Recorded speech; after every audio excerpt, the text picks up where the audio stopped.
Hello, everyone. My name is JD Calderon, and I'm the creator of the Oswald Chronicles, and this is Of Mice and Wolves. Ow!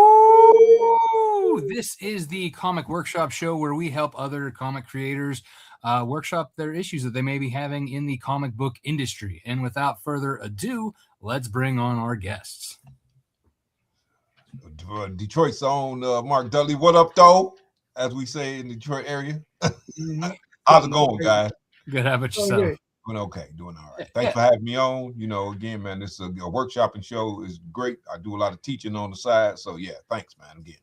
Yeah. Tell the people what it is you do. What's your book, your stuff?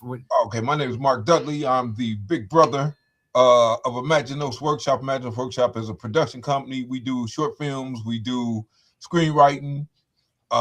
We do podcasting, but we also do indie comics and manga. You know, that's what started us out. My comic I'm working on is a Afrofuturistic comic called Judah Fist, 7 Deaths of the Yobi. It is 40 years in the making. It started out as a superhero comic, and then I discovered Octavia Butler, and I turned into a sci-fi comic. Very nice. Very nice. And our next guest is? Good afternoon, JD. Nice to see you. Nice to see you too, Isaac. Please introduce yourself. My name is Isaac Fox. I am the lead writer and president of Agile Ticket Comics. We do mostly adult-themed comics. When I say adult, I don't mean the H or the P word. I just mean adult comedy and those kind of things with ample amounts of fan service. So if you're a gentleman or lady or other have you of culture, you like things like High School DxD, Sunstone, or Monster Musume, the list goes on for a while, then you are in the right place and talking to the right guy. And I know JD shares that quality taste. He's a very cultured gentleman. Yeah, it's a different type of culture for sure. Hey, man. I did a con one time. They put me next to a guy who sold children's books. He's like, did they like not screen us? I said, look, man, I help him make the kid and you sell the kid stuff. It's a line. We got this. Don't worry. That's it. Very nice. I like it. How do you react to that? He just shook his head and laughed. Like, yeah. In truth, it probably shouldn't be next to a children's book. Just so you can look down his nose at you. The whole time he probably was like, oh my God. Right. Then he probably bought about 10 books later on when nobody wasn't looking. Probably blew all his profits at your table. For sure. No complaints from me. All right. So I'm going to hand it over to Rob. He's going to explain the rules, and then we will begin. All right. So the way this works, usually we have 3 guests. We have one coming. He's probably still stuck in traffic. So we'll see.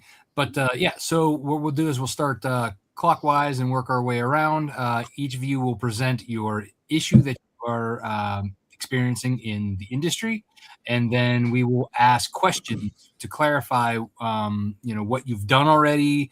Maybe if we're not quite understanding what the issue is, basically just kind of asking around to figure it out. And then once we get there, then we will kind of give our little answer session to what we think might help the solution. The reason we do it that way is because asking the questions to find out to make sure what you've already tried, so we're not already kind of giving you things that like you've already done and kind of making it a moot point. So, Mark, let's start with you, sir. Oh man, it's always the same thing. I would call it time management, but it's not really time management. Me being the CEO man of Imaginos, and also our manga subsidiary, not so much subsidiary, our manga partner, Shining Otaku, our art direct and edit for them, right? So my biggest issue, man, is having time to get my own stuff done. And the more successful we get, the less time I have, and I'm really trying to figure out how to budget that for the most part. That's my main problem, I would say. Okay. Cool. Isaac, do you have any questions for Mark before we get rolling into our answer session? I'm curious to see what the answers are going to be here. So I got nothing yet, but I will. As the kids say, let me cook. Okay. JD, do you have any questions? Oh, you want a question? They want to answer. My bad. I'm sorry. No, yeah, we're into the questions. Oh, my bad. My headphones need turned up. No worries. So, do you have a question for him then? Yes, I do. So I have a theory. I call it the nemesis number. And Okay. it's this number you get to on Kickstarter where you get to that number, and for whatever reason, that's when all your cancellations and decreases come in. You get knocked back. And every time you get over that number again, you get knocked back again. It happens for like 3 days to a week. So how do you guys deal with the nemesis number? How do you defeat your nemesis? Oh, no. No? We're asking Mark on his issue first, not The general way question. it works is, I'm so sorry. I said, man, it's been a long day. that's okay. We're all there. We're all a little. You're good. You're good. Yeah, I was half asleep on the couch before we got here. I've had 2 hours sleep in 3 days, so yeah, I'm still. So Mark has whatever his predicament is, and then we ask him questions about his predicament, trying to like peel back that onion, right? And then once we got that information from, then we offer him solutions Oh, okay. for what we think would work to help him out with his problems. Yeah, Let me look at my teacher, I cry like a little kid too. yeah. This isn't like JD show where like people ask the questions and then we all answer. Right. Yeah, it's a little different. JD Yeah. said that the same with the failure. I see what he's doing. I see you playing JD. All right, Yeah. I got you. I get you back. It's okay. But so let me give an example of a question for Mark that I have. So Mark, the time for your book that you're trying to devote to, is that just for writing? Is it also for art? Art, I draw and write it. Okay. So, I mean, the writing is funny because I said I screenwrite. So the writing comes a lot easier now as I developed as a screenwriter than it used to. The writing used to be the teeth pulling part, but the writing now is just like, because I know how to write now. You know what I'm saying? Right. Yeah. Right. But then the drawing, obviously, I'm a 90s guy, and also I'm influenced by manga. So I'm, JD has seen his work. My work is pretty detailed. So that, I've tried to lay off a little bit, but still, you only can be you at the end of the day, right? So, I mean, again, it's always in the art. Maybe, I don't know. Maybe I'm doing too much. Maybe, I'm still trying to figure it out, right? So, gotcha. The balance. Yep, exactly. Okay. So as far as your time management, right? Because that's your big issue, your time management. Sure, yeah. So do you create a schedule for yourself? Do you schedule out your day? Like, do you say, all right, from this hour to this hour, I'm going to do this. From this hour to this hour, am I going to do that? Do you have anything like that? Any type of scheduling? My guide is sticky notes. So what I'll do on a weekly basis, I'll take and I'll be like, okay, this week I need to get this done, right? And I usually clear the list. No problem. I'm a pretty task-oriented guy. But it's really only 24 hours in a day. Right. If I get 5 extra hours, I might be cooking with gas. Gotcha. All right. That's fair. I get it. Yeah, I definitely get it. So Isaac, does that help with the question? Yeah, I get it now. So like, my response to that would be, do you have friends? I mean, it's for real. Like, hear me out. That's the thing. My studio guys are my friends. Do you have a family? Wife? I got a wife, and she definitely. It's weird too, because again, I try to put my wife first, regardless. But I don't know. I got to ask her how good a job I do with that. Okay. Do you go to events like sporting games, bars? Like nah, for the most part, after COVID, me and my wife kind of stayed in the house. Okay. Do you so like not working on comics? What do you like? You play games, watch movies, that kind of stuff? We like movies again. Like I said, I'm a screenwriter, man. So again, I'm always looking at films and whatnot, and I try to enjoy them. But the more since I got really deep into screenwriting and started getting this little accolades, I kind of was like, man, movies hard to watch because the I first can't thing to do enjoy them anymore. You know what I mean? You need to clear up all that time. This is what you do. Take your wife, your friends, your hobbies, all that, and just get rid of them. They don't just get rid of them. They're gone. Your book is your wife now. Isaac, you're up to the you're up to the answer section. You're up to the answer section, right? It's 2 parts. Well, he answered my questions. That's all I need. This time is he's right. Time is it's the one currency. You don't know how much of you have, and it's extremely limited. And as you get older, you realize how limited it truly is. And it goes by faster. Does anyone else notice that? Like time. Your perception of time changes. You got as you that get older. right. Yeah. The older you get, the faster it goes by. Yeah. Okay, I have another question. When you're drawing, are you using pencil and paper, or are you digitally drawing? I digitally draw. I lay out all my stuff. That's what makes it faster, though. I lay out all my stuff on paper, and then I get my layout tight, and then I'll go boom straight to pretty much. I might do a little more penciling, then I'll go straight to inks and whatnot. Like I said, I use a lot of detail, a lot of blacks here and there and stuff. But so you're inking digitally, or? Yeah, I'm inking digitally. Yeah. Okay. Unless, of course, if it's, I do also do illustration work, right? For like TTRPGs, for Palladium Books is who I do a lot of my work for, right? So sometimes, like they do Teenage Mutant Ninja Turtles, they should do Robotech and all that type of stuff. So sometimes when I'm doing my illustration, I do it traditionally. Why? Because I want to sell that piece. Right. Yeah. Exactly. Yeah. Right. I get that. Okay. Anybody else have any more questions? Do you have anybody that helps you, like an assistant or somebody that comes up and like looks behind you to help you out, edit it maybe, and like that?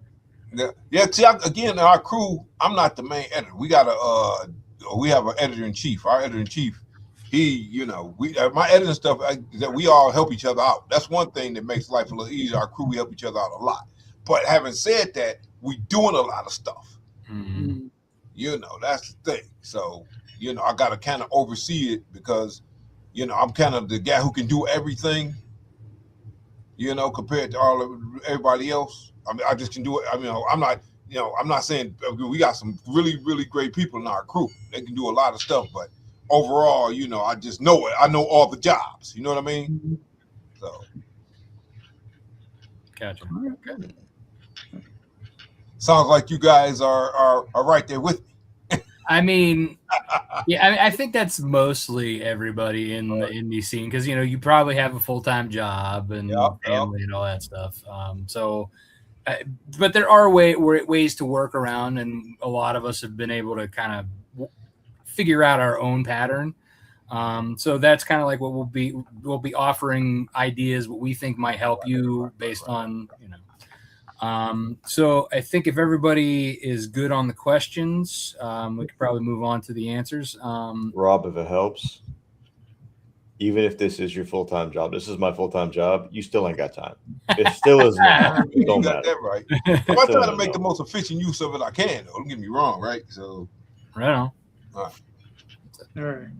right. So we're moving into the answers phase. So Isaac, you want to go first? Do you have any answers? Let me get my basket out so I can catch them. Get rid of family and all that, and you got more time to do your job. If we want to do, comments like the Marine Corps, we want you to have a family that issue you one. Don't worry about it. But in all realness, I'll kill you. or thank me, one or two. I don't know. Depends on how things are going. In all realness, like, do you keep yourself like on a set schedule? Like, this is like the time I wake up. That's one of the best things you can do. Spreadsheets are your friend. Keep track of everything. It's meticulous. The more meticulous you are, the better you're doing. Sometimes, like you said, sticky notes are good, but I would recommend something a little more salvageable than what a sticky note would be. Something that won't fall off your desk. These the digital sticky notes, not those. These the digital sticky notes I use. The one if you do it digitally, then that's the way to do it. There's a lot of things you can do to help with that timing, but a big thing that I've learned the hard way when it comes to like scheduling your time out, and this is a mistake I'm still making, and I know I'm getting chewed up with my assistants for it, is you got to make sure to take time for you, because what happens is you don't realize, you think you're still on your schedule, you're doing everything, but you don't realize you're operating at a fraction of your actual capacity. So remember to take a step back, get you a nice steak dinner, have a drink, get some water, eat a couple vegetables, rest, and then get back to it. You'll find your productivity increases massively. Take an example of look at Microsoft has done this, and companies in now Tokyo are doing it, where they're working people less than 40 hours. They're working you like 8 hours, shorter days, and finding productivity goes up. Apply that to yourself too. Remember, your number one priority is yourself. If you're not around, you can't make comic books anymore. Sure.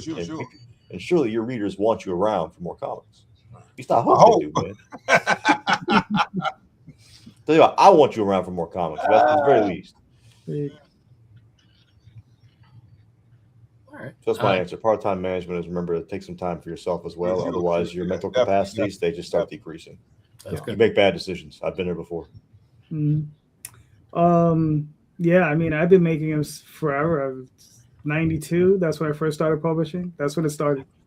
You forget you're as old as you are. I think Mental you're like 40. deterioration. Seriously. Oof, you know. But in all seriousness, I think use post-it notes. I mean, I don't know how tight you are with your schedule. For some, it depends. Like I said, it depends how tight you are with your schedule. It's like, do you block out time for certain things? Sure. Right. So like, I know to block out X amount of time for, if I got a letter, write, whatever. And I always give myself, I say, between this hour and this hour, I'm going to do this. Same thing with exercising, which I've been absolutely ignoring. But you're supposed to block out time Don't as do that. well. Do not do that. No, I know. Well, I hurt my shoulder like 3 weeks ago. That don't stop you from going on a 5-minute jog. I don't run. I got a stationary bike. Walker bike. There you go. Yeah, I just came back on my first vacation in 3 years. I went to Arizona. It was great. Yeah, and that's. I didn't want to come back. Yeah, that's the sort of thing you gotta do. Except for my wife, that's it. Otherwise, I'll tell you, JD, it is amazing how much creative. Not meant this in a. This is not an analogy for anything. How much the creative juices flow after a workout. Like it just opens up your brain. So I cannot recommend take 10 minutes a day just to do some push-ups, do something. Yeah. Oh yeah, the blood flow definitely it's very helpful, especially when you're tired and stressed. Like, oh my goodness, yes. You hate it while you're doing it, but when it's done, you're like, wow, okay, yeah, I look great and I feel better. Yeah, this is nice. What I've got to do though, it's funny because like I work at home on Tuesdays, right? And so I got the setup now, and I got the iPad. So again, hopefully my boss ain't watching this. Buddy, I look, I will take my iPad while I'm taking these IT calls, and I will do some work. Yeah. But what I was saying is that, like, get together a planner. Sure. If you can, and just time your stuff. See how long it takes you to do X, Y, and Z, and then move on to the next task. And you don't have to just get like a plain old page written planner. You can get one on your computer, where you can plan out a day, and it'll ring you. Like, right. The really good ones, they'll ring you. They'll be like, oh, but now it's time to go do this. Boop, now it's time to go do that. Boop, it's not time. And I utilize it sometimes at work, and it works because it's like, oh shit, I got a meeting, conference call, whatever, because it's one of the things I deal with in my day job. Yeah, you got to block off that time. So I think one thing, too, man, that also, my wife gets on me about this. I'm trying to work with is this, right? I want to see. I'm one of them type of guys, who one of my making my comic and stuff is my talent, right? But my real talent is building teams and organizing. That's my real talent, right? So I can find great artists. I can get stuff together, But unfortunately, in that, my stuff ends up moving to the back burner as I'm making sure the team getting their stuff done, right? So, I'm getting better at it. Don't get me wrong, I'm getting better at it because once I get the team to a certain, once I can get the team to a certain level, then the pressure is off, and then I can go back on my own stuff, right? But sometimes, it can be an uphill battle. Yeah. Yeah, I mean, I think a lot of it is like you just have to prioritize. Right. Like JD said, you got to block off that time, prioritize that. If you can fit it in. I mean, again, it's just a matter of when you think you're able to do the most amount of work for it without sacrificing quality, right? Right. That's the main thing. I told myself, look, I would rather be a little slow and keep my quality tight and rush it, do whatever. Because like this week, it's funny, the Zelda Awards just came out, for women in comics. And we got 3 people in our group that's been nominated for these awards, right? So now, we trying to push for them and all that type of stuff. I had to put the marketing hat on. Luckily, we got a marketing team. My boy Irvin Johnson Janet Cuichi and my boy Joe Kane. You know, they are marketing team and they doing a great job. But still, like I said, I still got to put a hat on sometime. if just to give a little advice here and there. So yeah. No doubt.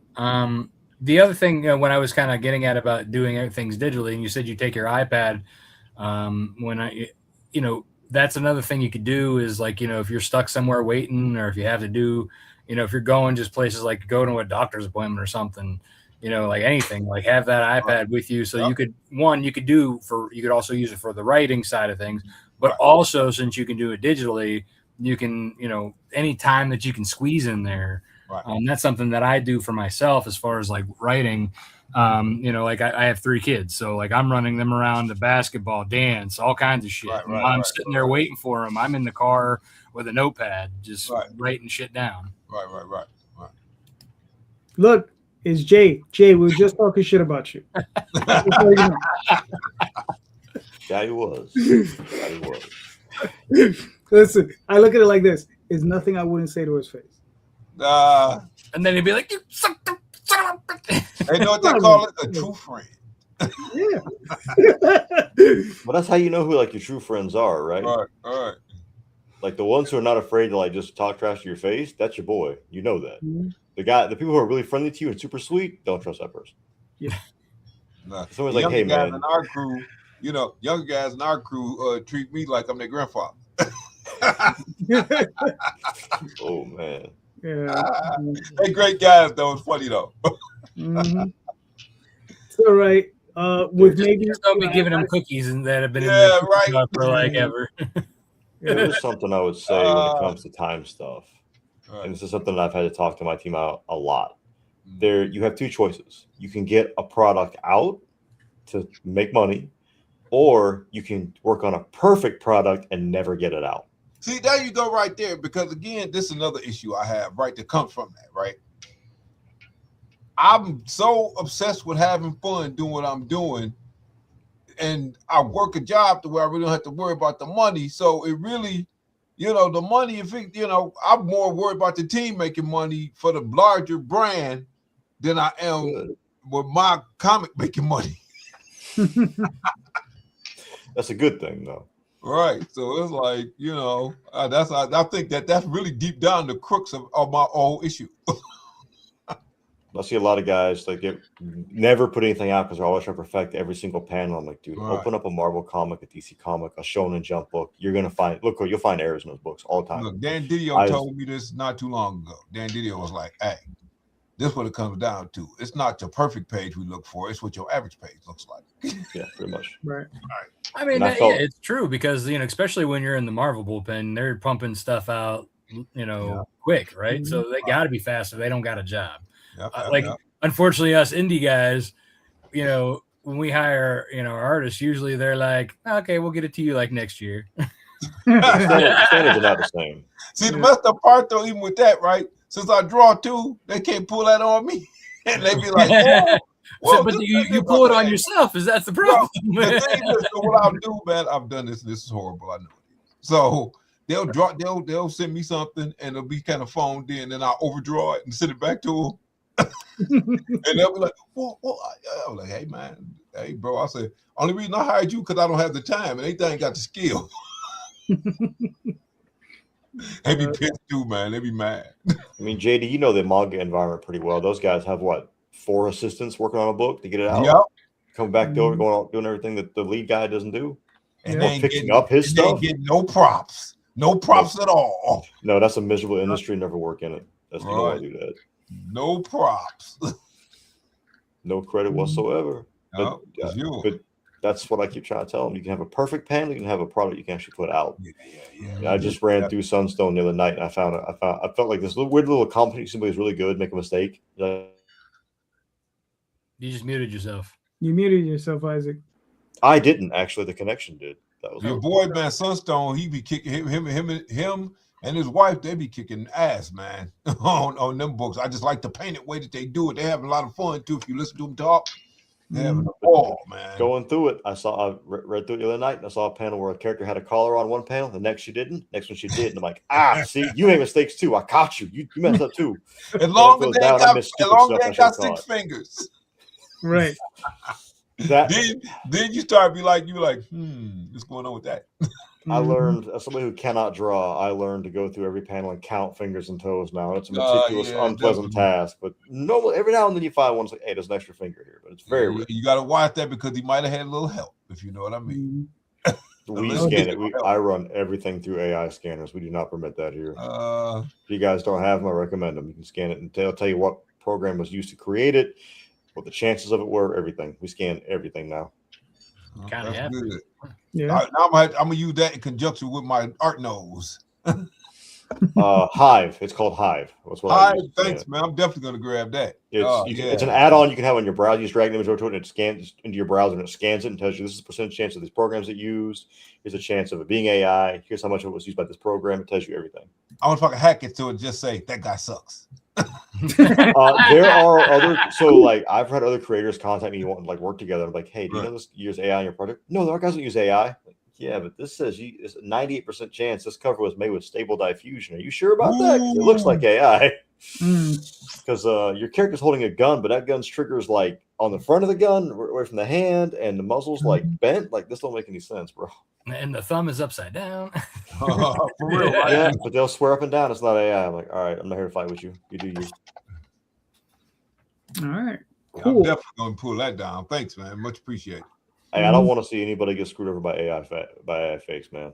Like I know we all compete, but the way I've always worded it is we're all like imagine we're all playing for a football team and we're all wide receivers. We want the team to win. We just want more yards than one another. That's okay. And what people don't realize, man, too, you make it bad for other people. I hire a lot of Nigerian artists, right? These kids are amazing, right?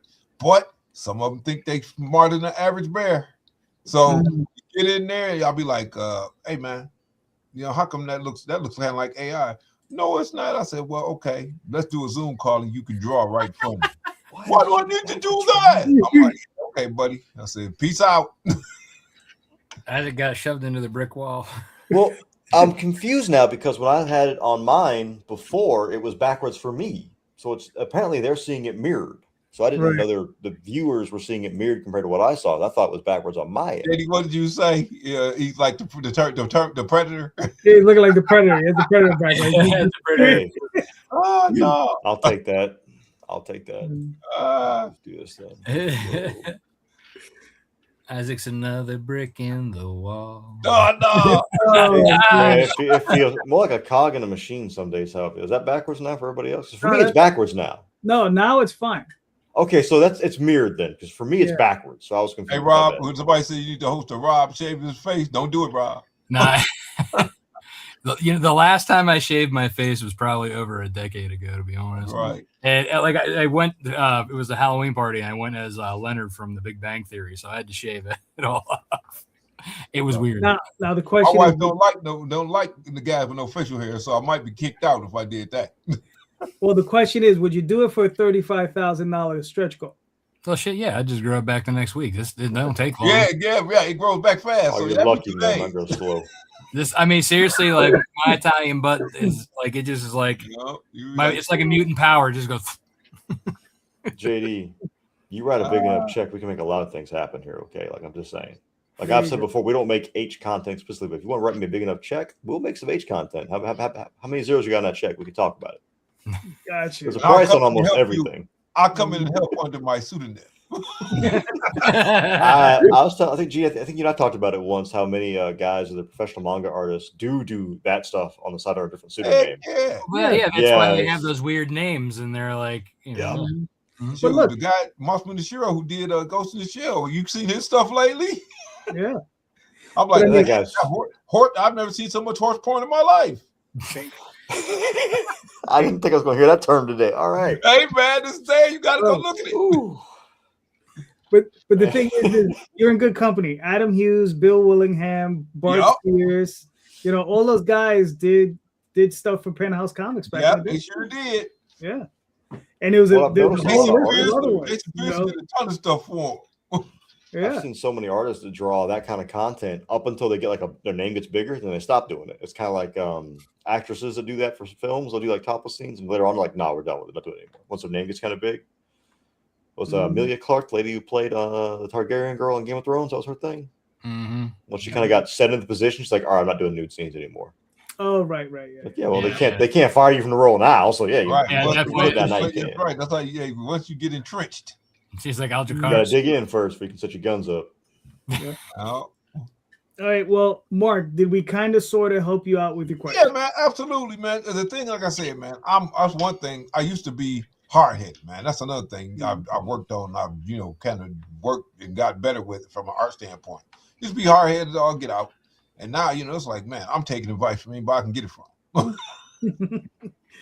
right, that's fair. I mean, saying from Sun Tzu, man, is right to learn even from the enemy. Yeah. Again, I realized I'm a perpetual student. That's why.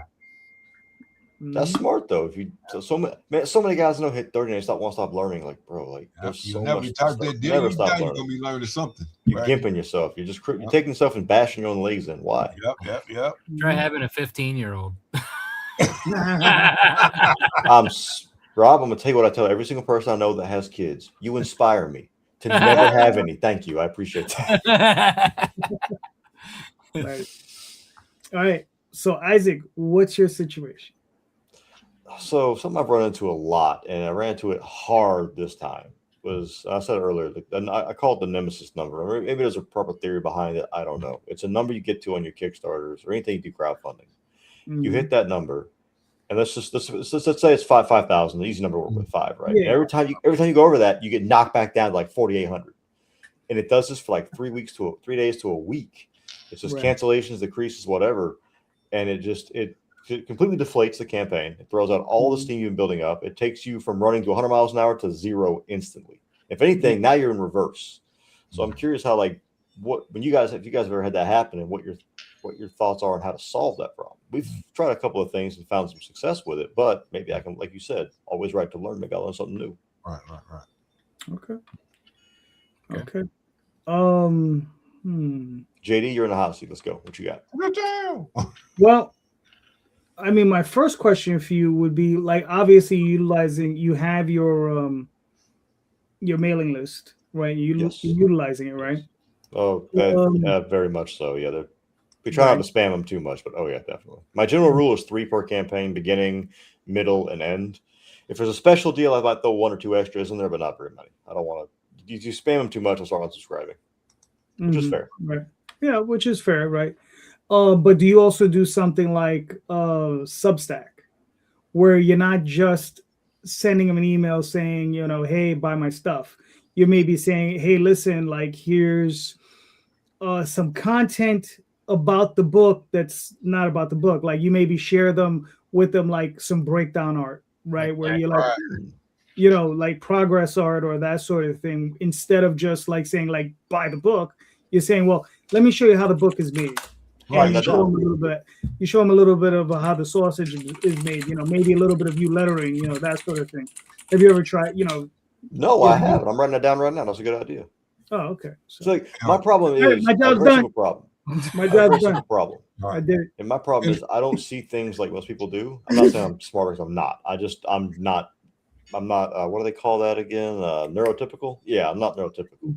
Which, if you make comics, you're probably not, because mental illness and creativity go hand in hand. But so I don't see certain things people do. And I've had people that I know that back things. I ask them questions like, why would you? Friends of mine that back comics like, why would you behave that way? Why would you do this thing you did? Because it makes no sense to me.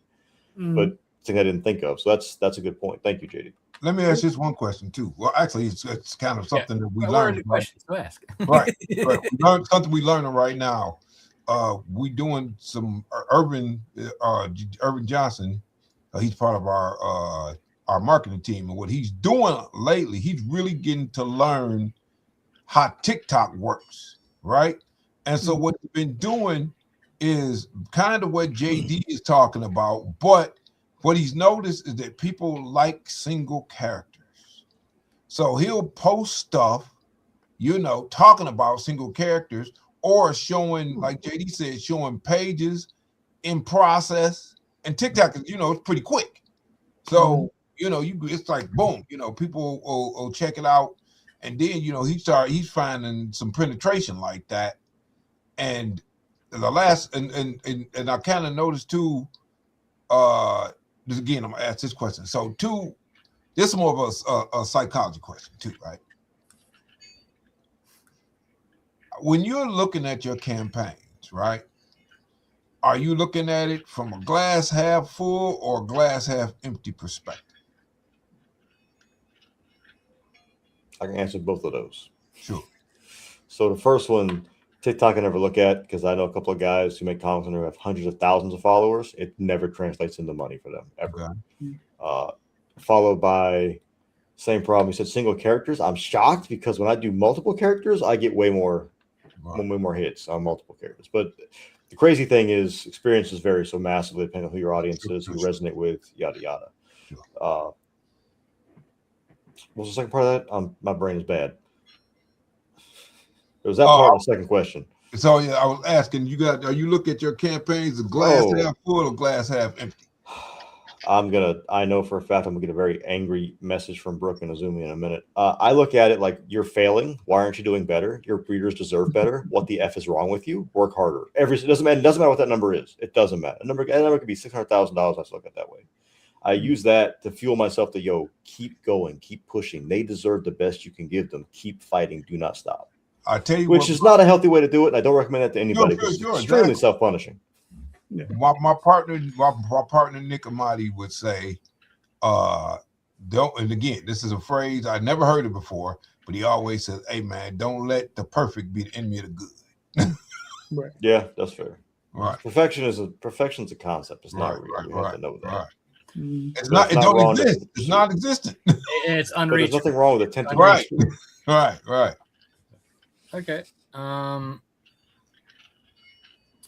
So when you're finding yourself stuck in this never-ending loop of up and down between like 5,000 and let's say 483 or whatever the dropping, it's easy number to work with. Yeah, I'm bad at math, so we'll stick with easy numbers. Yeah. So what are you already trying to counteract so that we don't give those suggestions? Right. We schedule out interviews, media appearances, things like that, along with every campaign I do. There are items that aren't there day one, and they're scheduled out on a set time schedule. And some of them, I do have a couple things sitting in the vault, so to speak, that are an emergency break glass situation. So if that day comes, whenever the Nemesis number shows up, we will then announce, hey, there's just new things we're putting out.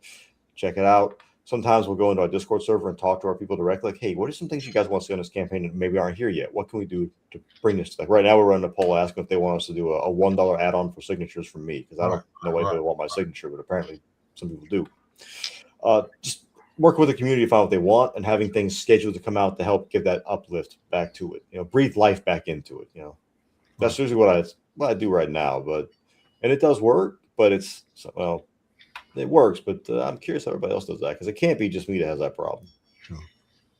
Mm-hmm. Well, so one more question though I got to ask you too, right? So when you're doing this campaign and when you're getting these jitters, that's what I call them, right? Where are you as it relates to your goal? Are you over goal, still having these jitters, or are you close to goal and still having these jitters? What's usually the case? It's over. It doesn't matter. It's still the same thing. See, that right there. That's why I asked you that question. Yeah, it doesn't matter. It's irrelevant. Because this is the thing, right? Comparison's the thief of joy, yes. But I still believe the only person you should compare yourself to and try to beat is the guy you were yesterday. So look at previous campaigns, like this was here by now. Why isn't this? What did you do wrong? Figure it out. It's kind of like it sounds like you kind of got a gambling high. Weirdly enough, no, I hate gambling. I have never gambled in my entire I'm just life. saying, though. That's what it sounds like, though. I mean, Kickstarter is kind of like gambling. It is kind of like that, right? You're right about that. You're still rolling the dice, hoping you get what you want. And I guarantee you will.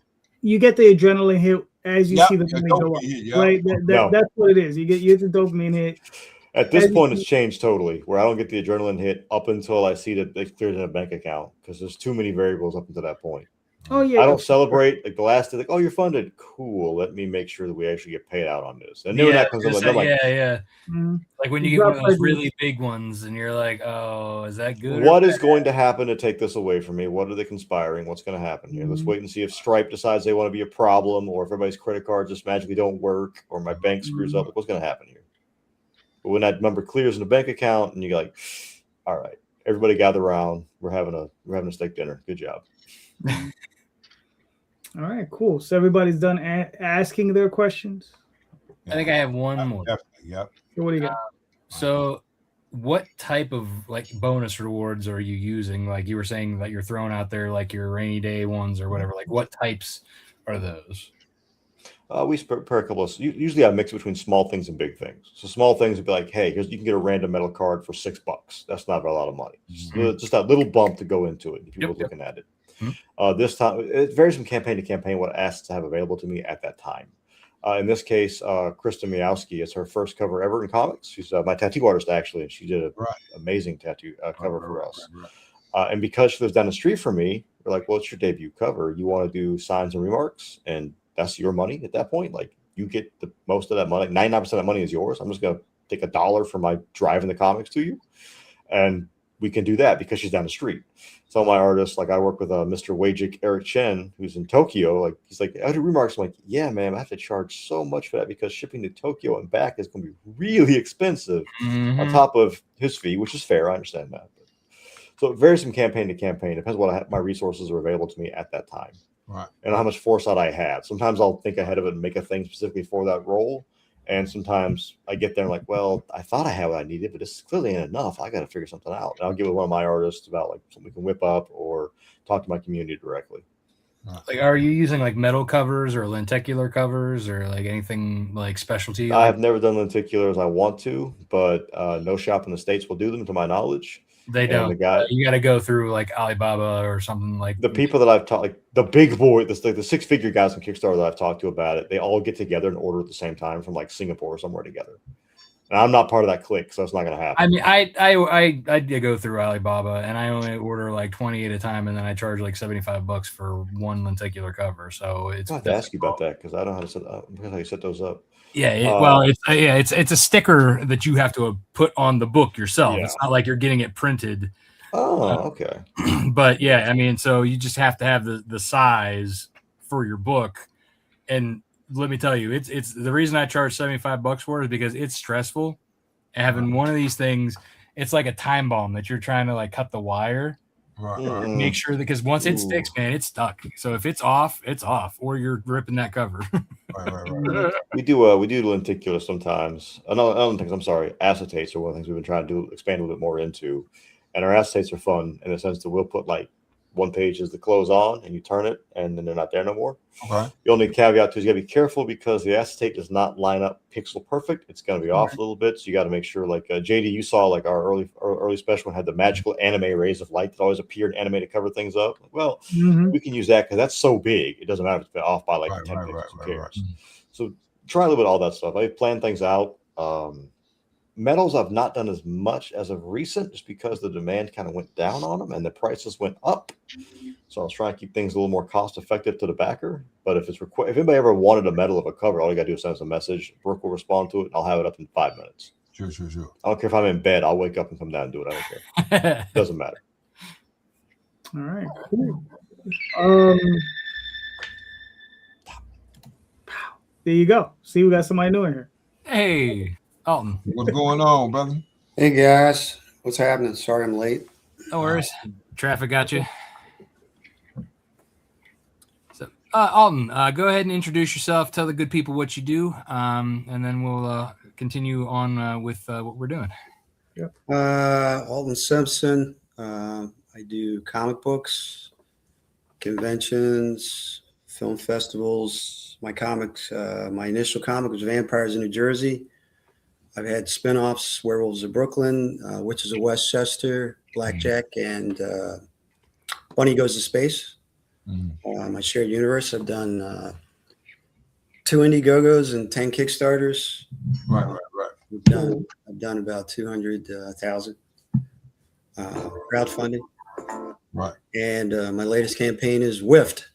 I took 2 years off, and I came back, and I'm dead in the water. So Gotcha. Rob made an offer to discuss things, so I said I want in. All right.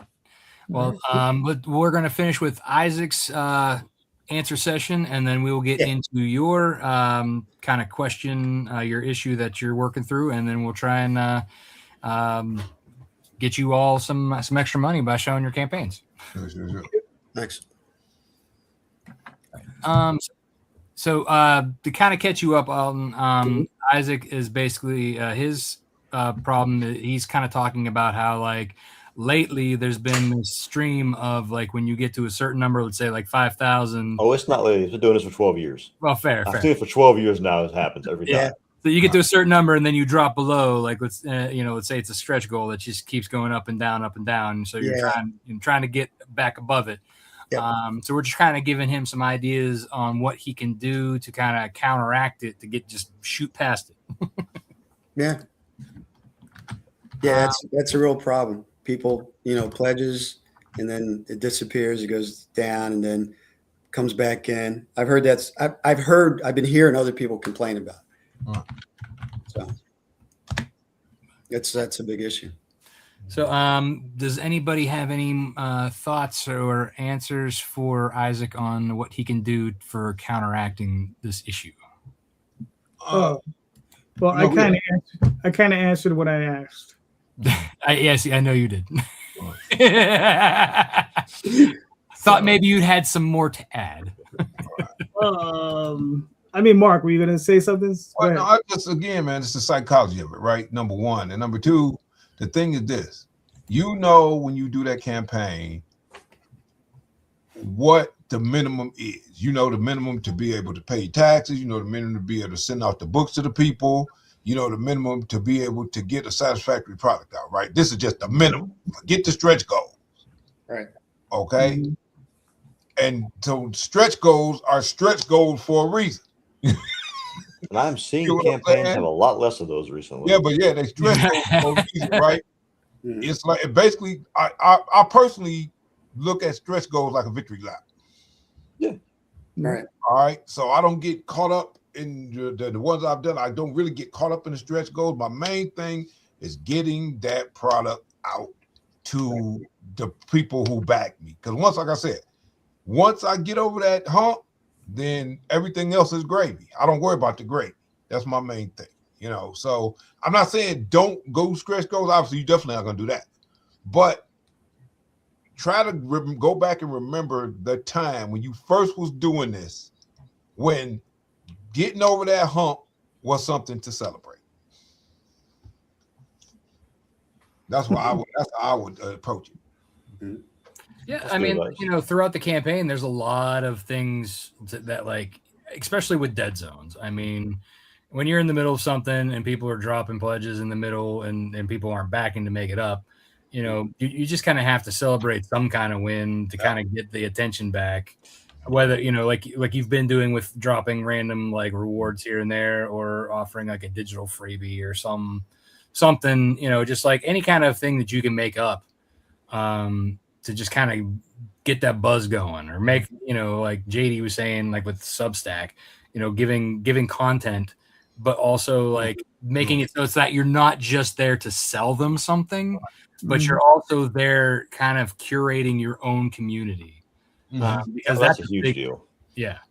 For what little it's worth, I've said before, like every now and then you go to a convention, I ask you how to do it. I kind of get this question all the time. Like, well, the trick is figuring out who you resonate with and figuring out how to resonate with them. Right. And the best example of that I always lean towards, JD heard me say it before, is Brian Polito, because that man he's just metal. Everything's metal. I've never not seen him in a battle vest. He just lives that and he resonates with that very well.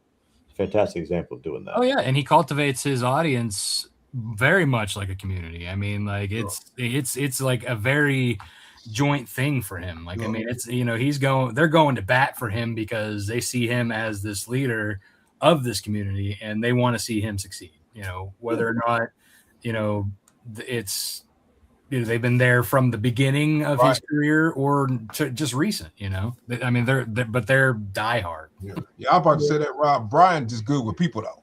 Oh yeah, he's very good. From the beginning with Brian, him and me, and I had a chance to over years get kind of cool with Steve Hughes, right? Mhm. And just watch. Steve Hughes was the quiet guy, and Brian was the carnival barker, right? Mm-hmm. And that worked. It worked well. So he's got that. Oh yeah, I mean he's great too. Like when you meet him I met him for the first time last year at Terrificon, and I mean very down to earth guy, very cool. Like he may look gruff and bikerish, but you know what? That's all cool, rock and roll, like you said. Like, but he's not like I'm gonna punch you in the face because I'm metal. He's like we're gonna rock together because I'm metal. Different side of the metal. I remember when he couldn't grow any facial hair. Then all of a sudden he got this beard. I'm like, look at that. Man, technology's come so far. That's that beard that took forever to grow. And he ain't never cutting that one off. No, never shaved that one. All right. Does anybody else have anything for Isaac to help? Isaac, I could definitely hook you up with my rep for those lenticulars if you do want to jump into those. It's something we've looked into. A lot of supply technicalities that would come into play with that. It's like a lot of things we look at. New product available, sure, but what are the actual logistics of doing this? I mean, I fulfill everything here myself and do everything. So I do everything. 99% of everything's done by me outside of the art. But like T-shirts were one. We offered T-shirts to our server for individual people in our Discord server. Beyond that, everything I've ever read about doing T-shirts on Kickstarter is like I've heard they're just a nightmare. Every time I've talked to them, it's like they're a real pain in the butt. Yeah, I guess that depends too on your vendor and the pricing. Like I've done T-shirts, I've done hoodies, I've done hats.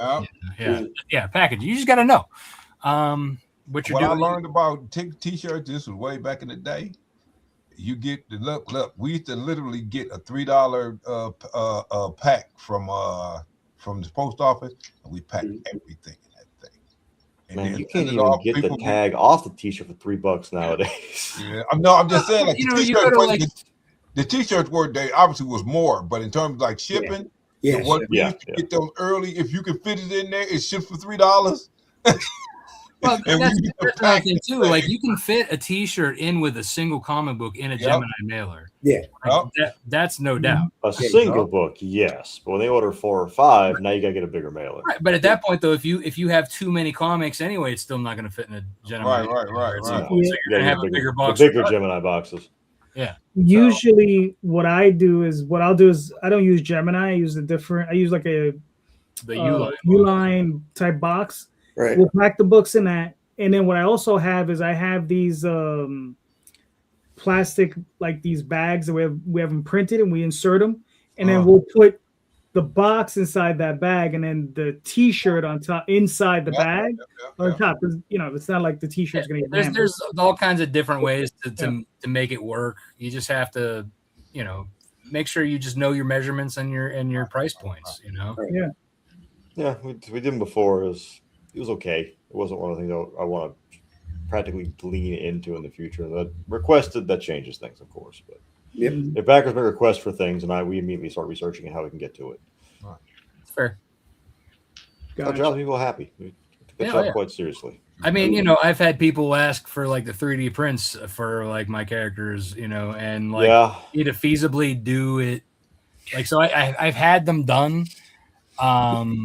And they're not like, but like to be able to package and send these things. Oh yeah, that'd be rough. Like it was a logistics nightmare. So these things are basically just sitting on my shelf. Yeah, it got that. Like, well, attaches to the characters. I'm like, cool. But I have to have them made. Someone's got to paint them. Like, how do I ship that? There's a lot of complications here. Yeah. So that was something I looked into, and I was like, yeah, I'm not doing that. I feel like there's definitely a point you get to where certain options open up, but until you're past that point, it's not financially wise to do that. If you're making like 80K a Kickstarter, yeah, sure, you can start doing stuff like that. Oh yeah, at that point you can have it like vacuum packaged. Yeah, you can do your options are a lot. figures. You have more wiggle room.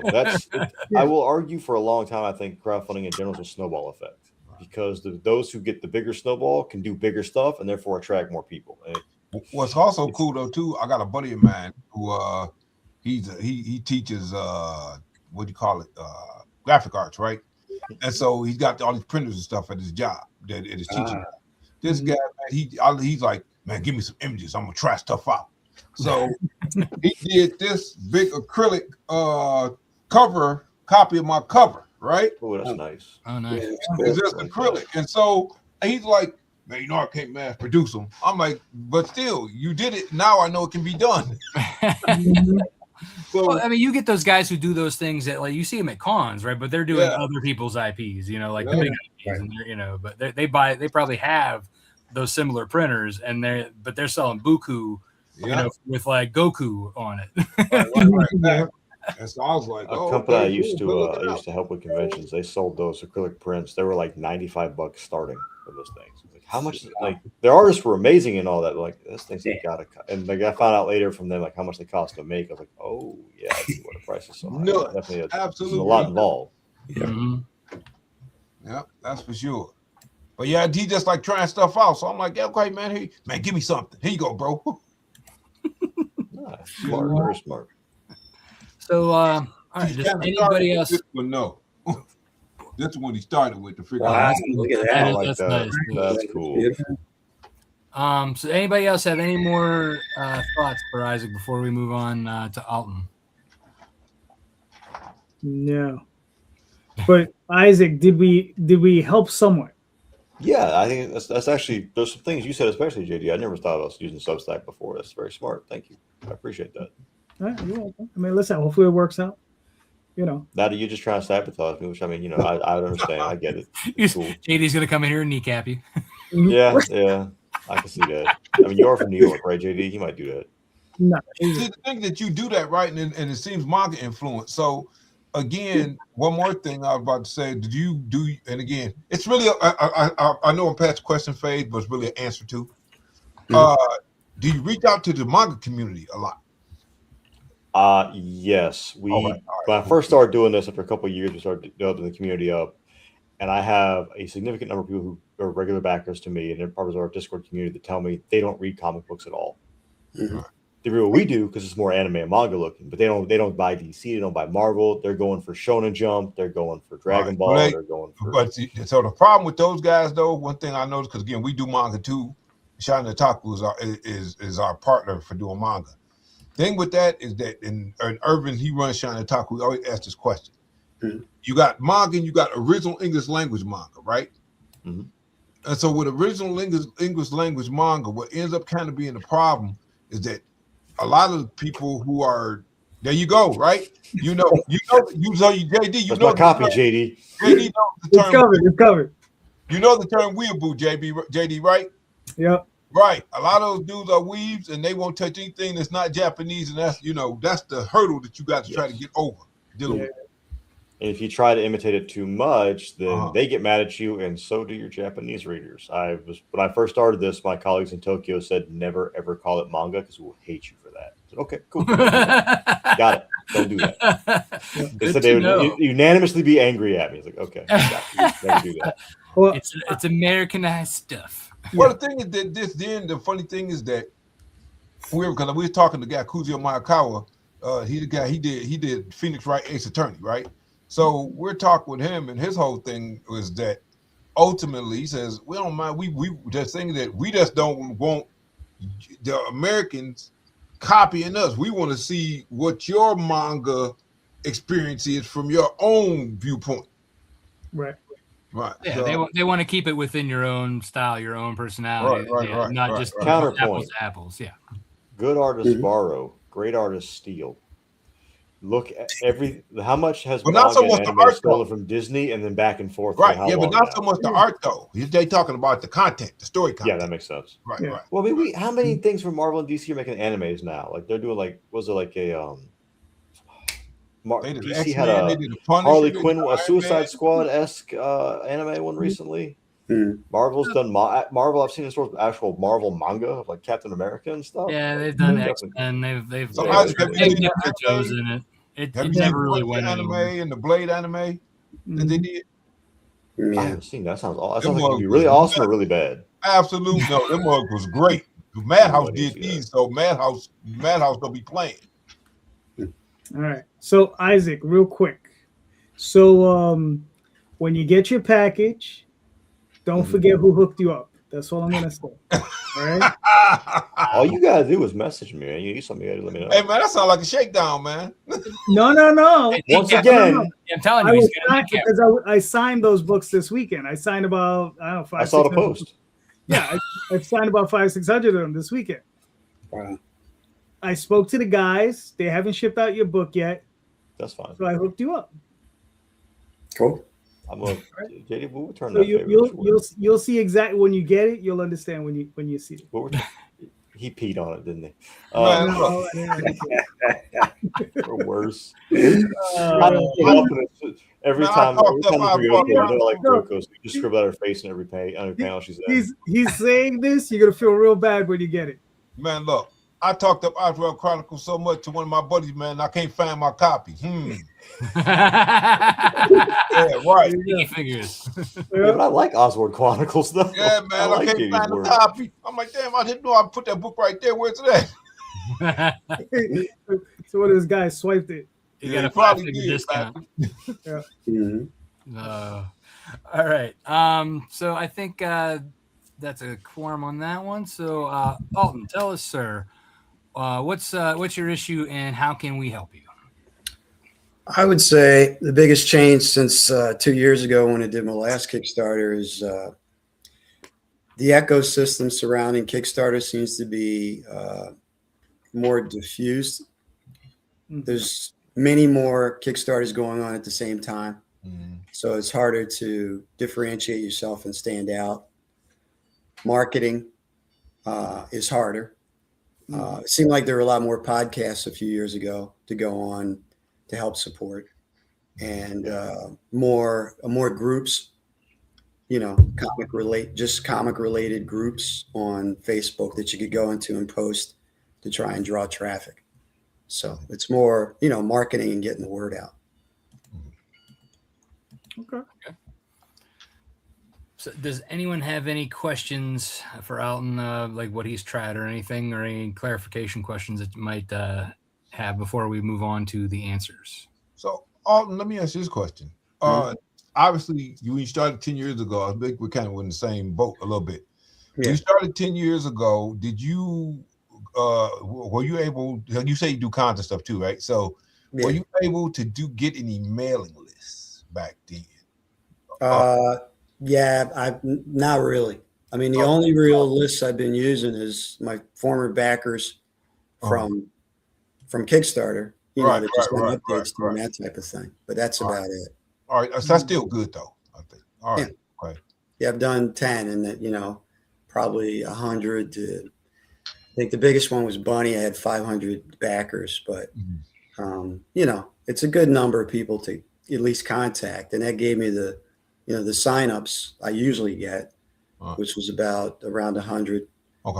125 signups was pretty good. Usually I would fund pretty quick, but this time I'm struggling. So it feels very different. Well, one more question then. So what does the environment look like for the genre that you're doing as opposed to where it looked like 10 years ago?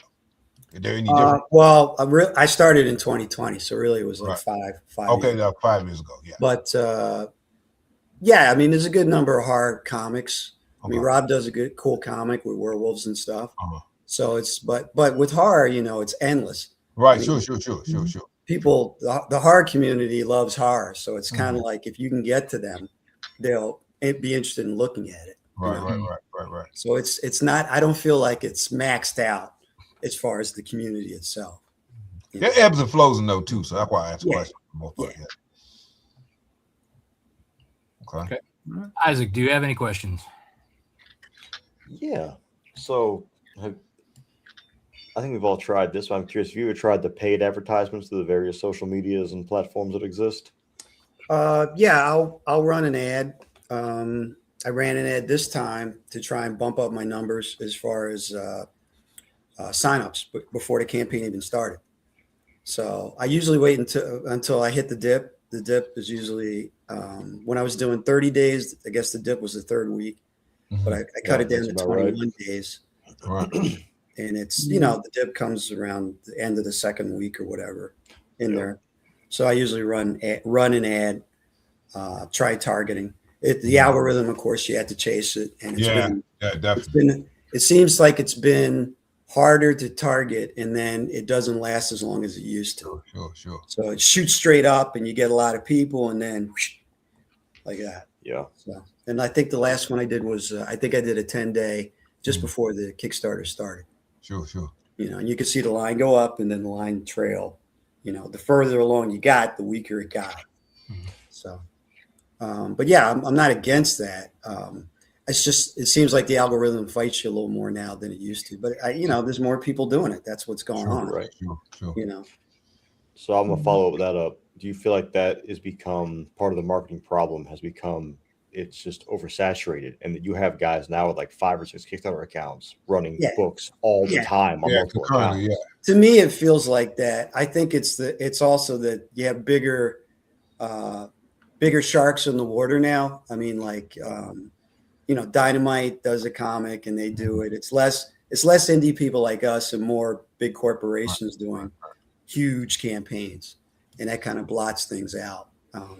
But as indie people do, you have to differentiate yourself in the in the group and try and get out there. So it's just you have to figure it out. Whoever your people are, you got to find them. But yeah, it feels a little more difficult now than before. Now we have AI and people with 10 different accounts making books. So yeah, it's definitely gotten a lot more difficult because now it's just such that kind of stuff didn't happen, before. So yeah. I also think the focus was different back in the day with Kickstarter, because I know, we did it. Our Kickstarters, it was kind of like, like I said, we was just trying to make sure we funded to get the book out. Yeah. Well, that's basically why I started doing it. I was doing the books before Kickstarter, and a couple fans sat me down January 2020 before COVID hit, and they were like, we think we want your comic reach more people. Sure. You should try it. And I said, well, I did an Indiegogo, and it lasted 3 days. I didn't know what I was doing. I shut it down, and then I sent comics to the 3 people. I sent free comics to the 3 people that signed up because I felt so good. So, but they were like, oh, we know artists that do covers that are already well known, like Steph Wilson and people like that. And that kind of drew me in, and then the first one funded, and then it built from there. But yeah, it's just a different animal now. A lot more competition. JD, do you have any questions? I mean, I was just looking through the campaign real quick, just scrolling through it. Yeah.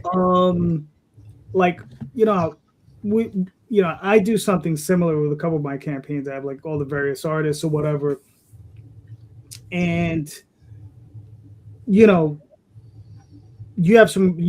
like a Doxana piece on there that I thought was really, really nice. Yeah. Right. And to me, I'll be dead honest with you, because I don't know any of your people. I think that's the best piece on the campaign. Yeah, probably. And for me, it should be all the way at the top. Yeah. It should be the most featured thing on there. Right. It should be the thing that represents your campaign, because I think it's the best piece for it you got. And I think that's the cover, because like when I do that sort of thing on my campaigns, I run with Lena Dye tends to be my front runner. Yeah. Right? I might have 1 or 2 other pieces that might be able to compete a little bit, but she's always the one front and center. Yeah, you need something eye-catching. Yep. Yeah, well, she brings her audience too. Like they want to collect everything she does. Yeah, and I'll run her covers over and over again throughout my campaigns, and they always sell. I'll always get another person coming in, or another group of people coming in, and they'll each pick up each issue that she's on. Yeah. So yeah. That brings up another question from me is with your artists or like your cover artists, because I know you do multiple, like a lot of us do. Right. Are they sharing out to their audience, or are they just kind of? No, that's the other thing I was going to mention. When I originally started, none of them were doing their own books. And since I've started, they're all doing their own books. So it's kind of like their audiences have been drawn to, which naturally drawn to what they're doing more. But yeah, I usually try to connect with them, and then they post out to draw their audience in, and very few of them have done it this time. So I'll have to reconnect with them.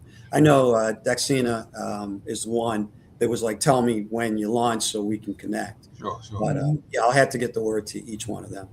Yeah. Because they're too busy to follow me like they were 5 years ago. Right. Yeah, 5 years ago, they were all like this, and now they got their own thing, and that's cool. But yeah, and their prices. if I can get them to put the word out to their people, then that'll help. Oh yeah, community is always a good thing. Definitely. Yeah, doesn't hurt. It's just everybody's busier than they were previously with their own thing, which is cool, which is good. Yeah. I don't begrudge any of them for doing their own thing because they're doing some great work. But it was just different back then. Yeah. I think I met Steph Wilson and Carrie Ann before they even had done most of their work. I met them because they used to live in Jersey. Right. And the guy that talked me to doing the Kickstarters introduced me to him in right around this time of year. I was at a con at a VFW. It was really tiny. It was like midwinter yawn something. Right. And I met them, and they hadn't even really done their first covers yet, but they were excited to do mine. And then I started seeing all the covers. Then all of a sudden there's this explosion of their covers everywhere. And I was like, wow, you guys are really everywhere. And then we started working together. So, Right. Good for them. Yeah, for sure. Sorry about that, Rob. I answered the question again. It's all right. It is what it is, man. Yeah. Another question I have, so again, with the community thing, are you doing the cross promotion updates with other campaigns that are similar to yours, or even? I had a couple of offers. I hadn't connected with them yet because I want to be able to do it smoothly. Sure. But yeah, I've done it before. I haven't done it on this campaign yet, but I'm in the thread for comics launch, of course. So I'll connect with people. Yeah, and I'm kind of like I'm straddling February now into March. Sure, so it's right. I can throw a few curves there. Okay. Does anybody else have any questions that they'd like to throw out there before we get into our suggestion and answers? Good. Okay. Isaac, go ahead. You got what's your thoughts on how we can help market better and get more eyes, more people on his book? That's a very hard to answer. If anybody has the true answer to that, you let me know, because I think we're all trying to figure that out. Well, that's fair. The algorithm is a moving target. That's the issue. And it's the like problem is the algorithm what worked last week might not work this week because it's constantly, you know what I mean? It's, so it's and there's a lot, like you guys said, there's AI with all these different, things starting up all the time. And it's a lot of movement, you just have to chase it. He's right. I mean, like if you asked me today how to do Kickstarter, I'd tell you, you got to make a funny waifu book 10 years ago. Right. And then you'll have a chance. But right now, I couldn't tell you what to do to start today. I have no idea. No one does. Yeah. I get one of the biggest things I would say to do is just foster community if you can, and just get a Discord or someplace. Yeah, what's crazy? One of my fans, she consistently talks to me. When I get fans, sometimes they're so into the book, I'm like, this is kind of creeped me out a little bit. But she constantly tells me what she's doing on Instagram, like messages me. And then she's like, well, I build Discord servers. So me and a bunch of people are going to build you a server. So they actually started building me the Discord. And you have fantastic. It's like a mailing list, but it's instantaneous. Yeah, she sent me a link yesterday. And I'm like, it's like, this just happens. So I'm on Discord, but I now have my own thing on there. So yeah, that's one thing that I've done during the campaign that I can use. Well, yeah, you definitely built that up. Nice of her, I didn't ask her to do it. She just was like, do you have it? I'm like, no. She's like, well, let's do it. All right. No, that's cool. Like a Facebook group, a forum, the ultimate fan participation. Right. Yeah. Well, Facebook's weird because I did all that marketing years ago, and it says I have 30,000 followers, but then when you post, nobody can see anything. Facebook don't care unless you give them money anymore. So, yeah. that's Forget it that's kind of a exists. weird Waste thing. time Now these the, days. now the Like that. groups, you know, is a little different because if you're in a group, depending on the size, you can actually communicate with people a little bit. So that's good. That's also something too, though. You have to kind of curate being in those groups and feel like you're part of it, because if you just come in, To you know, like you post. said, like 2 years later and put something out there, they're going to ignore that. Yep. Those groups, I'll go in, I'll kick up some dust, and then I'll start posting. There you go. All right, I'll go in there, kick up, say something, Better they'll be keep like, fires. all right, guys, whatever, and then boom, I'll start posting, right? Yeah. Uh, You gotta get their attention. right, for sure. Yeah. So there's something I noticed too, like Yep. on your campaign. If Right. I were you, you got all of your beautiful women on there. That's dope, Yeah. right? But what I would do, since it's a horror book, I Yeah. would definitely take a couple of pieces from there that are truly horror, you know, and juxtapose the women with the horror, Right. on the Kickstarter campaign. What I would actually kind of do art wise. Okay. Yeah, that's something that because you obviously you have the people who will be attracted to the women and like the covers like that, but also horror fans themselves are into the actual horror side of it, you know. Of course. And there's all sorts of different types of horror. Sure, absolutely. Yeah, but they want to see that it is actual horror. You know? Right. They want to see the blood. I know. Or the viscera or the body horror, whatever you're doing, right? Yep. Yeah, that makes sense. Thank you. No problem, man. Anytime. I know for myself, I mean, everyone's pretty much given the general stuff that we're doing to kick stuff up. But one of the things is like, you know, you started in 2020, and I think we've all seen the platform kind of change, right? Kickstarter. Oh, yeah. Right. So 2020, you know, COVID, everybody was flush with all this extra cash. Everybody was spending it, right? And they were stuck in their homes. They were trapped looking at their screens. Exactly. And that's why there was more shows back then too. Yeah. Right. Yeah, well, I thought it was the worst of the world because my Kickstarter, I set the date right in February, this time of year. Mm-hmm. And then it launched, I think COVID hit like in March. Yeah, like early March, 2 weeks after COVID was when I had it targeted, and I'd marketed, you know, I'm going to do it. And I'm like, what am I doing? But it turned into, you know, people were actually home. They were bored, and they, you know, it was easy to pull them in. So I lucked out there. But. Yeah. And I mean, the one thing we've noticed, me and Rob and the group of individuals I hang out with, and we've discussed this all the time, is that pretty much everybody's down about 30%. Sure. Right. Yeah. You know, and it fluctuates. You know, some guys get a little bit more, some guys get a little bit less. Yeah. The only people that are really doing anything of any significance, if you already walk in with a name from, you know, Marvel or DC. Oh, sure. Right. Walk in with a Reeves big doing IP, all right. right. Or if you've already developed a big mailing list from prior campaigns that you've done since like 2020. Yeah. Right. Yeah. So I think like you've already have a history of doing these. Mm-hmm. I just think you have to hit that right chord with your old fans. Right. You know, you just I think you need to really go back and look at your old campaigns and find that little extra piece of special whatever it was that you had in that source. Yeah. And you need to try to redevelop that and feed that back to them. Right. And see if you can entice someone to come back to you. And I think kind of along that same line is offer them like a bonus incentive just for past backers. You know, something that like they really, really can't like live without, you know, like as a fan. Like something that's ultimate collectible that only they get. Yeah, I overbought for some of my campaigns, so I have like stuff that like was printed that I know that they like, you know, from previous campaigns that I can that's what I did with the mystery box thing. I'm like, I can, you know, give them things that I know that they liked before. But yeah, making something special for people that I've already worked with is a great idea. Mm-hmm. Well, one more. It's a question again. It's an answer to, right? So there's a Wiccan community. There's a Wiccan community, right? Yeah. So I would suggest, if you haven't already, you know, start kind of peppering the Wiccan community too, so especially with witches of Westchester. Yeah. Kind of Yeah, start I did a podcast with a witch. Oh, that's cool. That's cool. That's real on cool. the first issue, and All she's I guess she's a white witch, like a good witch. Sure. But she started telling me stuff about my dad who had recently passed away. Mm. That I'll send you guys the link. That like only me and my wife knew how he passed away. Sure.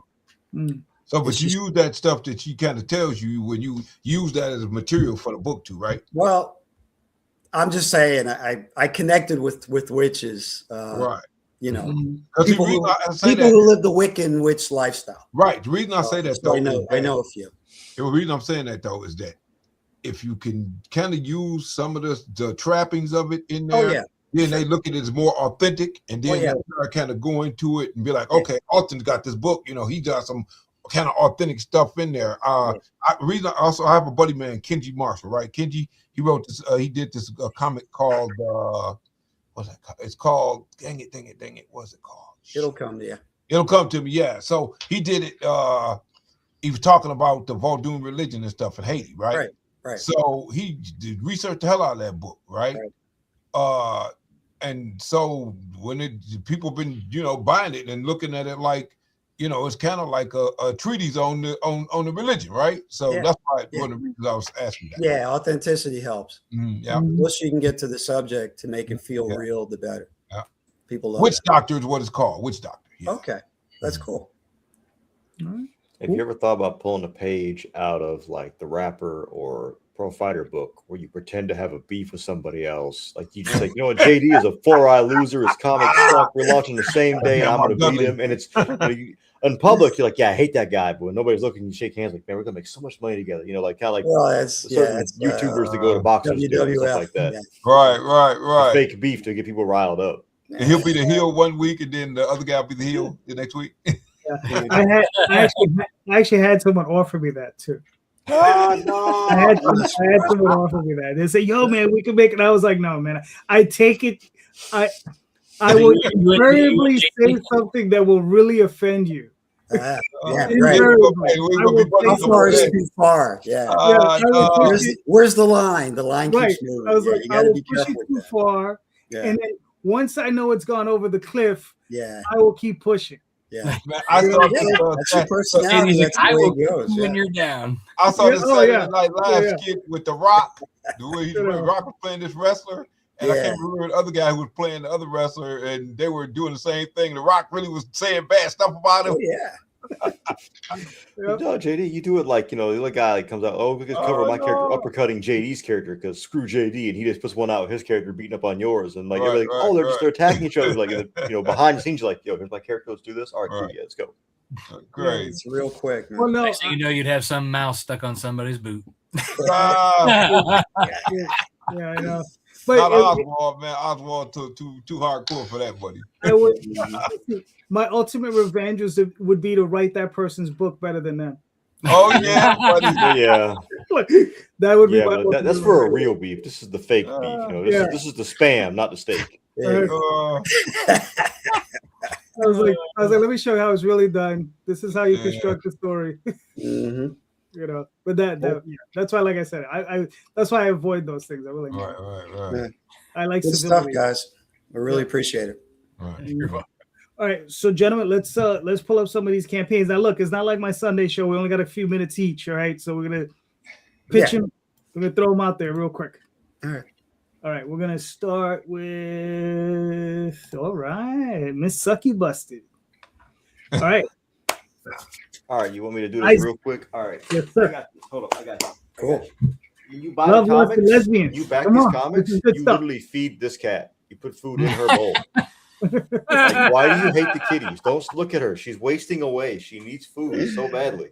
That's my 1 minute. That's my 1 minute for you. Oh man. Cool. This has been a more painful campaign than expected, but Sucky Busted, you guys are familiar with it. It is an etchy comedy in a world where heaven and hell are canonical places, and they visit our world like we visit other countries. So they decide they're going to try this new experiment of the first time ever assigning a demon to work for the government agency that polices demons. So our main character quickly learns that everything and everyone is hard when a lusty succubus is following you around.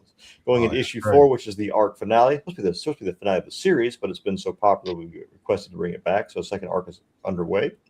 But for right now, this is the book that answers all the questions we built up so far. Will Rita finally confess her feelings for Liam? Will they bang? Do we get to watch? What's going on between Kimiko and the Queen of Lust? How kinky does it get? Do we get to see that? All those questions will be answered and then some in this issue as our characters attempt to save the day as they uncover a plot to conquer Jacksonville by a naughty witch and her evil demon sidekick. Without time to call for backup, they are thrust into action without any protection. Can they save the day or will they be pounded into submission? Find out in Suck You Busted number 4, Love, Lust, and Lesbians. All right, very Is nice. that fast enough, JD?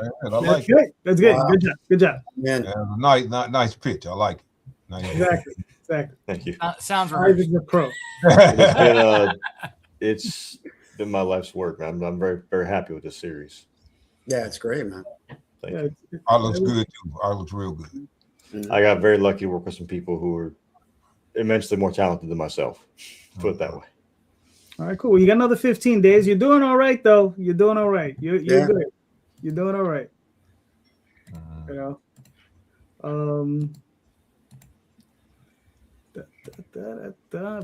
Boom. Hit the last one, not that one.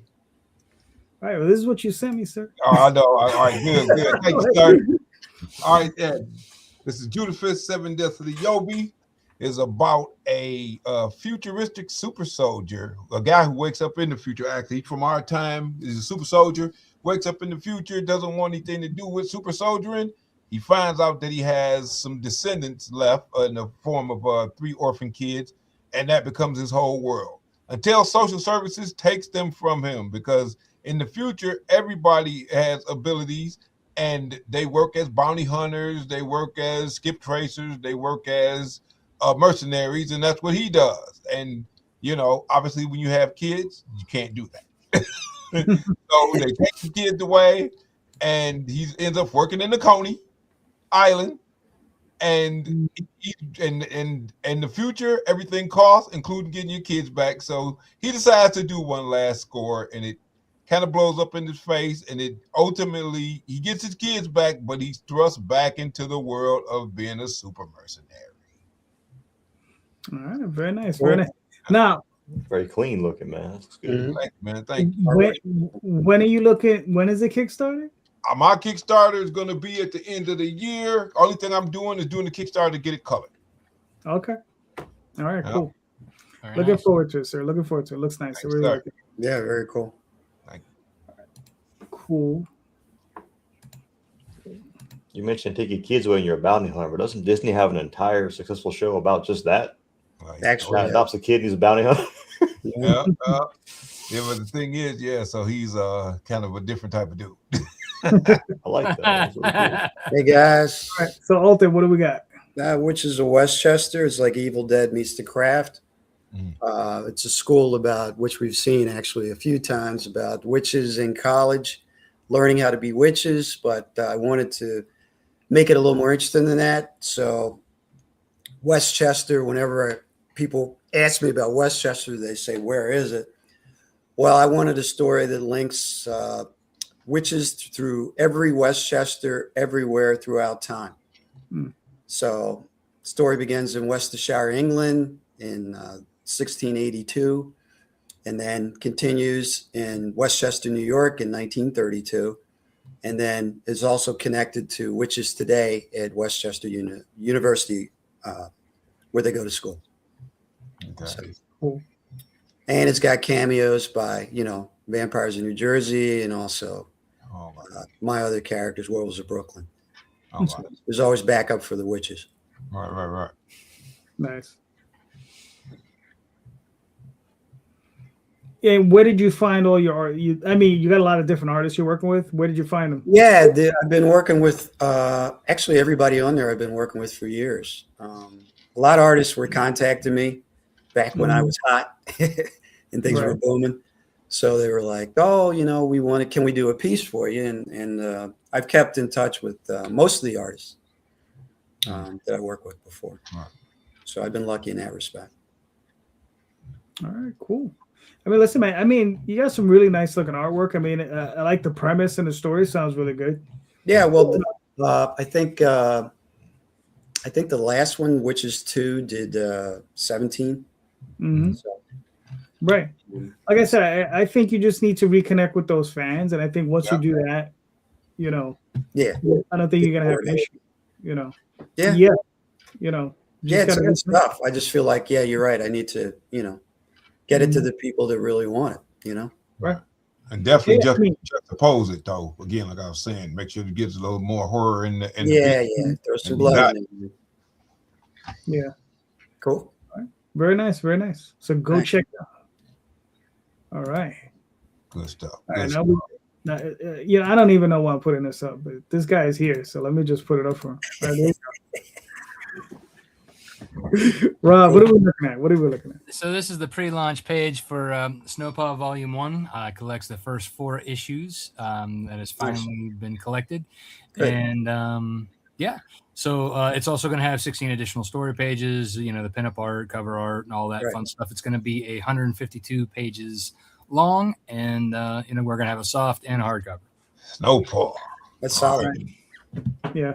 When are you looking to launch? Hoping next month. Okay. Cool. Very nice. Cool. Very nice. Scottish werewolf lady who takes people to shreds. You Rob, might have a fiance. Rob, I got a guy you should hook up with. My buddy Chuck Walton. Look him up in on DeviantArt. Charles Walton the third. Okay. All right. Cool. Cool. Very nice. I'm gonna put this up because this is my first foray into repping publishing. So this is Rod Espinosa's Adventure Finders, Volume 1. Nice. Daphne and I, we've done a lot of things in comics. We've never done published. We've never been publishers. So we're actually going to do this for him. And Rod is in the Philippines, so that's why he can't do his own Kickstarter. That's so right.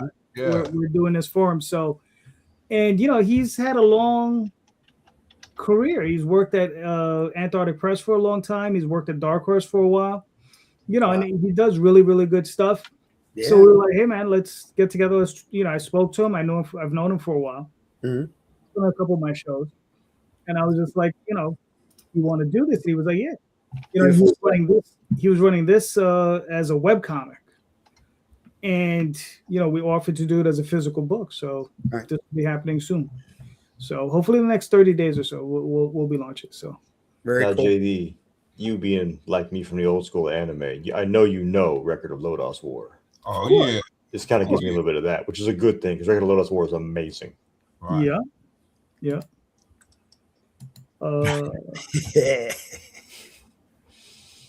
All right, and then I got this last thing that I'm gonna pull up. This is my title. This is the Oswald Chronicles. This is for a trade paperback that I'm putting out for, and it's a story called For a Few Inches. If I Was a Few Inches Taller, where Oswald gets in the middle of a war between his friend Ordith, who's an orc, and this troll that Ordith has been having a war with for the last few years. And Oswald's just trying to figure it out. And as he goes through the story, he's trying to figure out what's going on. And he sees his friend going through this battle with this troll. So, put the screws to this guy, man. What happened? You always put the screws to Oswald. Why, man? Why? He's a little guy. He has to tough it out there. Yeah. He's good under pressure. Yeah, you put the screw. I'm like, dang, man, the guy can't get a break. Well, I mean, what kind of story would it be if everything was happy? Yeah. Sometimes you want that, though. Every now and then you want to go into something where it's relaxing and there's never. I root for the little guy. I want him to, Yeah, you gotta you gotta give him a second to breathe, but then after that you gotta rip it out under him.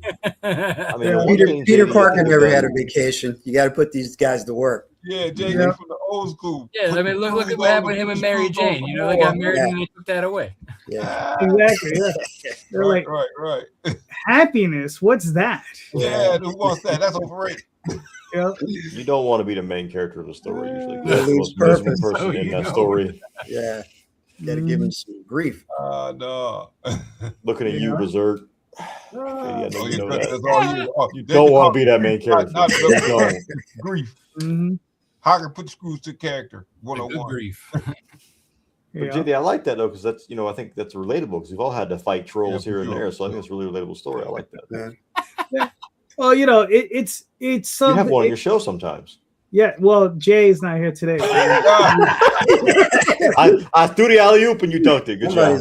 Oh man. Sometimes you have two. That's true. But it's one of those things where it's about the it's that old nemesis you have. Like sometimes we have these people that we knew throughout our lives. They could be like old relatives, old schoolmates, just this one person who had just like always graded you the wrong way, just always rubbed you the wrong way. Right. And that's what this confrontation is. And the thing is in the story, we find out that Ordith has had opportunities to kill this troll, but he hasn't taken it, because he has reasons, right? And it has more to do with a certain sentimentality that he has, right? Like, if I kill him, what happens next, right? And like the whole Batman Joker system. Yeah, that's what I was thinking. Changes everything. Right.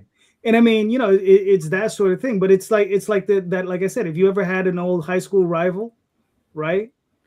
It's that, and it's just like, and it's that person who gets in between that and asks the question, like, what the hell is going on?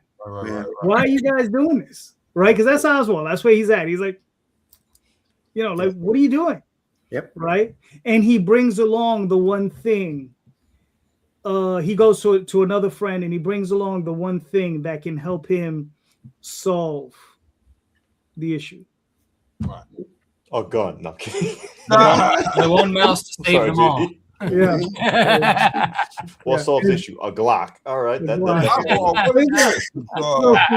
little small for that, but yeah. Oswald, this is a magical doomsday device. What is this? There you go. Yeah. So, all right. So, gentlemen, I mean, good job. Thank you to everybody. We made it to the hour and a half mark. You guys were all fantastic. Let's start with Isaac. Please let us know where we can find you and your work, sir. AT Foxy Comics with 2 X's, not 3, because we don't make that kind of content, despite what you might think from JD. Find us on across all the social medias. We don't use Twitter much anymore. We are on Blue Sky a little bit more. That's Brooke, our lovely raccoon girl mascot, runs that for us. Zumi, our fox girl, she runs our Instagram and Facebook. Other than that, though, we have a Discord. You come on there. If you ever want to see what our covers look like or any of our books look like without those pesky censors in the way, join the Discord. As long as you're over 18, you come in there and see what you're actually getting. Because I hate censoring it for you. I feel like I'm trying to hide artwork from you guys. We're not trying to do that. For the most part, though, go to Kickstarter for Astral Ticket Comics. Look us up. Check out our history. And if you guys don't know what we do or who we are, I want you to click on my previous campaigns and go to the comment section on every single one of them. Because I can sit and tell you we're great all day, but that doesn't matter. Of course I'm going to do that. Why am I going to be like, yeah, I guess we're okay? No one's going to do that. No one's that dumb. Go through our comments, look what you have to say about us, and you'll know you're in the right place. All right, cool. Alton, where can they find you and your work, sir? Vampires of NJ on Instagram, Vampires New Jersey on Facebook, and we have a website. You can get our books there. I'm pretty easy to catch. And of course, Kickstarter, which is a Westchester 3. Graphic novel, art book, and floppy. All right, cool. Mr. Dudley. Oh, yeah. You can read Judah Fist as a web comic right now for free on Judah Fist, the comicseries.com. You can also see what's cooking with us overall at imaginosworkshop.com. All right, cool. Rob? Yeah, you can find me on pretty much any social network at Lone Wolf Comics, but I'm only really active on Facebook, X, and Instagram. You can also find me on those 3 at Rob Multari. LoneWolfComics.com is my site where you can go and learn about my titles and the characters and also catch up on the back issues. I'll be back on Kickstarter very soon. All right, very nice. You can find me here Sunday nights with my regular show on Indie Comics Explained every other week with Mr. Rob Multari, right? Running through December, and then we'll take another 3-month break. But Uh-oh. that's what happened. We read through December and then we're like, oh, okay, let's take a couple months off. Well, it was hard because like both my boys play high school basketball and games were every Tuesday. Oh yeah, Right. sure. So Yeah. All right. And then you can find me on Kickstarter primarily with the Oswald Chronicles currently. Instagram, Twitter, Facebook, all those different places. And the OswaldChronicles.com and TallTalesOnline.com. So go check it out. And please, everybody, please remember, go check out the show notes. In the show notes are the links to all of these campaigns for all of these fine creators. All of them are doing great work. All of them are impassioned about their work. And I mean, please click on those links, buy those books. These books don't exist without your help. All right. So thank you so much. And, just remember, keep reading more indie comics, especially ours. Thank you and have a great night. Cool.